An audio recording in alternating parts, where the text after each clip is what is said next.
اور اپنے ملفوظات سے نوازے۔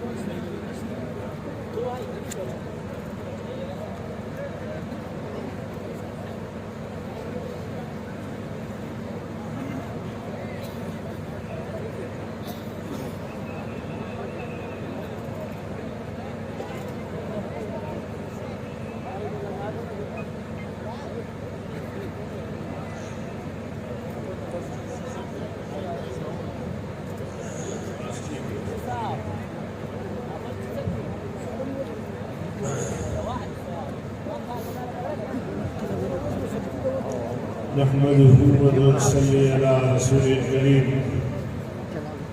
أما بعد فأعوذ بالله من الشيطان الرجيم بسم الله الرحمن الرحيم وما أرسلناك إلا رحمة للعالمين صدق الله العظيم۔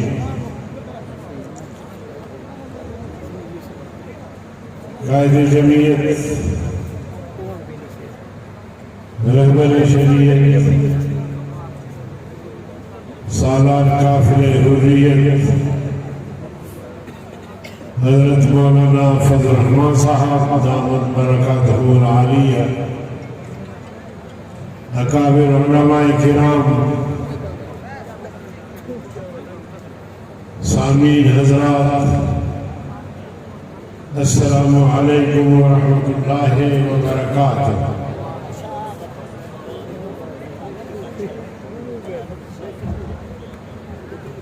میرے علم میں خانپور میں ایسا عظیم الشان جلسہ نہیں ہے، ہوگا تو پھر میں اس میں شاید شریک نہیں ہوا ہوں گا۔ آج کا یہ عظیم الشان تحفظ ختم نبوت کانفرنس بیان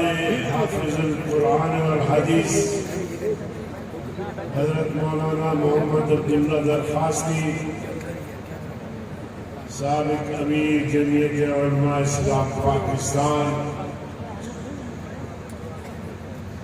فقید المثال، عظیم الشان کانفرنس، جس میں ہم سب شریک ہیں۔ بنیادی طور پر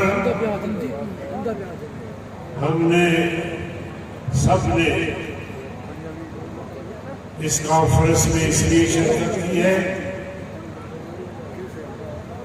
کہ قائد جمعیت سالار قافلہ حریت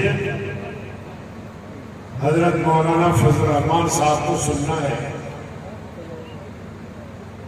چند جملے کہنے کے لیے مجھے حکم ہوا۔ میرے عزیز دوستو، حضرت درخواستی رحمہ اللہ جو تعزیز تقریباً جمعیت علماء اسلام کے امیر رہے، آج ہم ان کی دینی، ملی اور سیاسی خدمات کو خراج تحسین پیش کر رہے ہیں۔ وہ بہت مضبوط موقف کے انسان تھے۔ انہوں نے مدارس کا جال بچھایا، جمعیت علماء اسلام کو ترقی دینے کے لیے اپنے ساتھیوں سے مفکر اسلام مولانا مفتی محمود نور اللہ برکتہ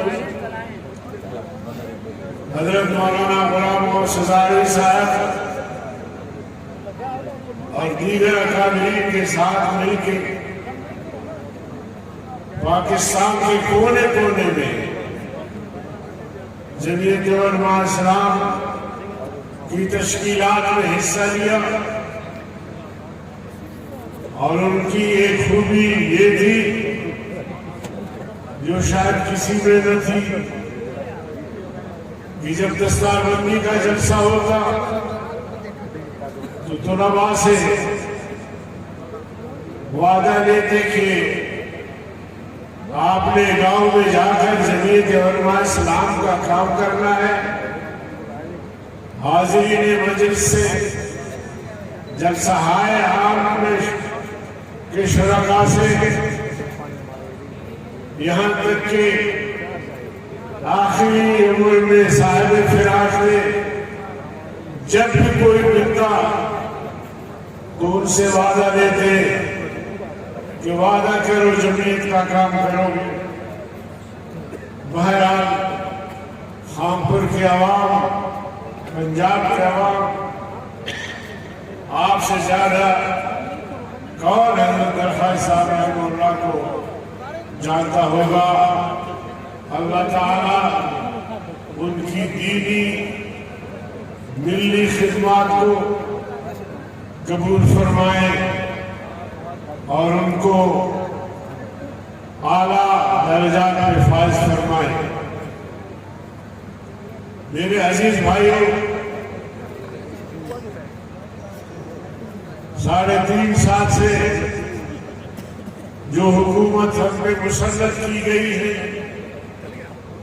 اس حکومت کا کردار آپ کے سامنے ہے۔ ملکی معیشت کو تباہی کے دہانے پہنچا دیا ہے، غربت کو فروغ ملا ہے، لوگ خودکشی پہ اتر آئے ہیں۔ احتساب کا نعرہ لگایا، سیاستدانوں کی پگڑیاں اچھالی گئی، سیاستدانوں کو بدنام کیا گیا، مگر اگر اس بات کا آپ جائزہ لیں گے، آج آپ نے دیکھا کہ پنڈورا لیکس، اس کے کچھ اقتباسات سوشل میڈیا کی نظر ہو گئی ہے، اس کو آپ پڑھیں گے اور دیکھیں گے تو ہمارے جتنے میں بڑے بڑے جنرل گزرے ہیں ان کی آف شور کمپنیاں ہیں جنہوں نے پاکستان کی دولت کو لوٹا ہے، جنہوں نے ظلم و جبر کی انتہا کی ہے اپنے اپنے ادوار میں،